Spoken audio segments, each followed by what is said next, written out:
यार सुनो तो, खबर तो सुनी होगी, लेकिन पता है किसी ने लगातार 953 बार छींक मारी।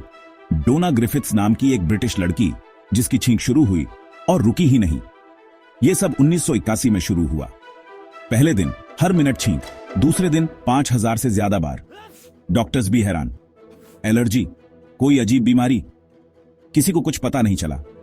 पूरे 3 साल तक लगातार छींकती रही और फिर एक दिन छींकें कम होने लगीं और आखिरकार रुक गई।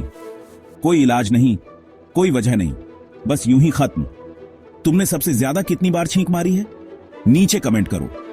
और अगर ऐसे मजेदार फैक्ट्स पसंद हैं तो सब्सक्राइब करो और भी देखने के लिए।